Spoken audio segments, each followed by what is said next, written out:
Hey everyone, welcome back to the Working Dirt channel. Alright, as you see behind me, I have a ton of trees here, 41 acres of oaks, pines, you name it. And so we bought a WoodMax 9900 chipper, and you'll see some use of that in this video along with a little maintenance. But at the end of the video, I'm going to tell you why I'm going to sell it and what I plan to do in the future. So, Tara, let's get going!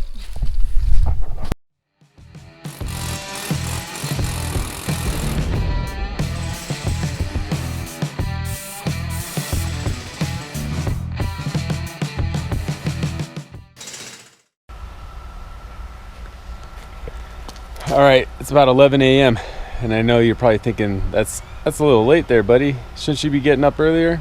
Well, we did get up earlier. I got up at 5:45 to take back the tree boom and then come back so we can do some more chipping before the heat gets even hotter. It's gonna be like, I think 99 today, and then by Sunday it'll be 105. And in Sacramento it's gonna be like 110, which is pretty freaking hot.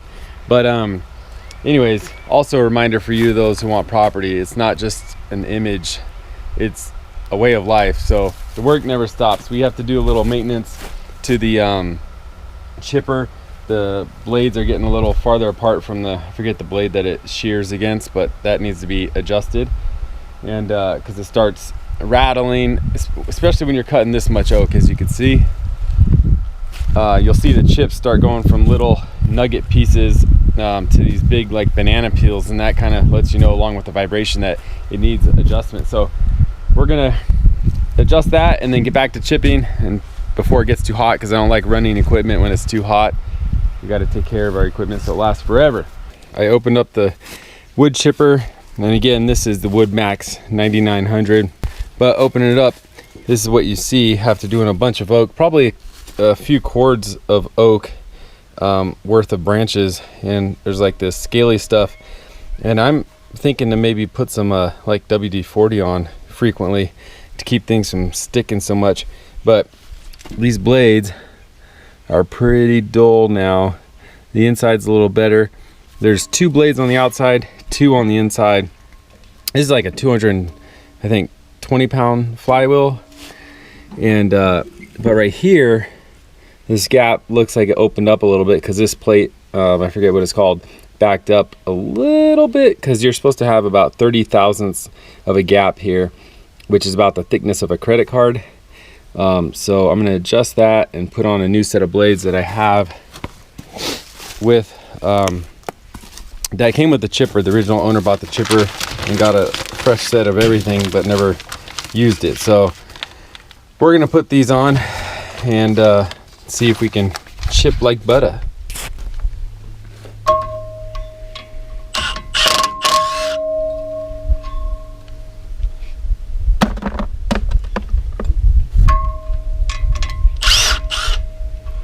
Yes, I pre-loosened the lock nuts on the back.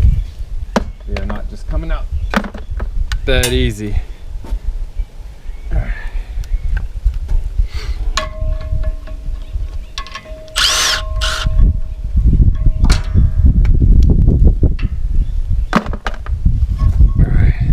See, there's a lot of gunk. You can see how chewed up the teeth are, and they've been flipped already, which is nice.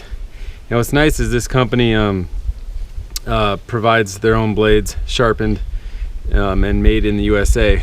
So I'm not sure exactly what steel it is, but they are nice, and they're not that bad, but the portion that is actually doing the chipping, because the way it hits the wood, is bad enough to need some sharpening, because I want this thing to last a long time. So the more frequent maintenance, the better. So even though it's a little more costly, I'd rather pay for a bunch of little costs than one big cost kind of thing. All right, so this is the old chipping knife right here, and this was the side that the blade was coming down on. And as you can see, there's a lot of buildup of wood, sap, whatever, which doesn't help for the passing of new chips. And this edge isn't that bad. I'd say it's like, I don't know, 6 out of 10, but while we're in it, we might as well switch it to a sharper side. As you can see, this is a lot sharper right here, and I just need to clean it up. So here, like I said, the previous owner bought a whole new maintenance kit or whatever, and never used it, so, which is common. So we're gonna put, oh actually, we're gonna flip this guy back on, because I haven't flipped this, so I'm gonna flip it, save that, but we will use the new blades because the blades have been flipped. Oh wow, these are razor sharp. Oh yes, WoodMax power equipment, made in the USA.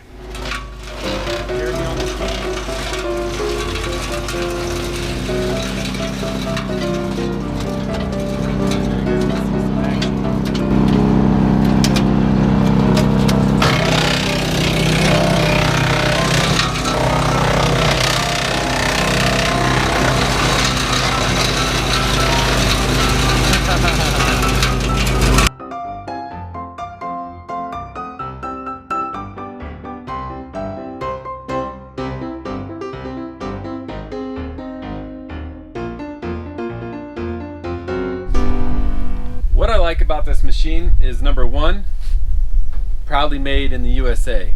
WoodMax is made here, and the other reason I like it is because it is easy to maintenance.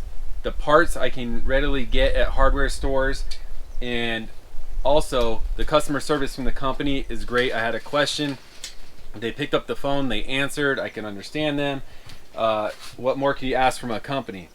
Now, the reason why I'm selling it are two main reasons. One, as you know, this is a PTO driven chipper, and it does not have its own gas engine. So what that means is I'm using our tractor motor, which is putting a lot of hours on it. And with a property that's 41 acres, you're gonna be running that tractor a ton, and we need that tractor for pushing dirt, moving loads, grabbing trees, doing all that other stuff. So I don't want to put unnecessary hours on the tractor that I have to. And the second reason is, by the time you probably work one end of the property to the next, you're already overgrowing on the beginning of your property. And some of you might be thinking, well, you can at least maintenance maybe around your house. And that's true, but as you've seen in the news, California is always on fire. And so I really want to be up to the challenge to get our whole property cleared up in, I don't know, a couple years. And you're not going to do that with this size chipper. You either need to do one of two things. You need to either buy a commercial chipper that has like a 24-inch opening with a huge diesel engine. They can go from $30,000 to $100,000, and that's not in our budget because we're trying to build a house right now. And the second thing is you can burn. And so we, in the future, since we've already done a couple burns and found out how much they can actually burn, it just amazed us. So to give you an idea, we could burn probably 2 weeks worth of chipping action in just one day in one huge brush pile, and it'll go down to nothing, and we can use the ashes in the garden, or I seen that you can actually make biochar and use some of that in the garden. And just, I think it's a little more eco-friendly, because one thing I think some people forget compared to burning is it's not super clean running a diesel motor 100% of the time, and it's not 100% safe as well. Running these chippers, you always want to be watching for the components. Like sometimes you'll get a chip that blocks something from moving, and you want to always be listening. You can't just leave someone running this. You got to educate them. You want to make sure everything's lubed. It is a dangerous machine, and so with fire you kind of have a contained thing. Yes, it's dangerous, but to me actually I feel a little safer around it, because you don't have two motors going, and you can really set yourself up to be safe as far as like making sure you burn right before a rain day, or you have fire extinguishers and plenty of water, all that stuff. So all in all, I think this is a fabulous machine, but I would probably recommend it for like a 5, maybe 10 acre parcel, whereas we have 41 acres. So it's gonna be for sale soon. So if you're interested, let us know. We could probably give you guys a deal. Leave some comments, or if you guys have questions, I'll be happy to answer them. Because again, I know you guys are doing a bunch of research just like we did, and you want to make the right purchase. And thank you for your viewership, because it helps our channel support veterans, trails, and charities each quarter. Until next time, keep working. Go, go. Oh, were you about to press it? Strict press. No, I can't even, my grip is so wide. Oh, okay. Dang, girl. What do you Look want? at them musos.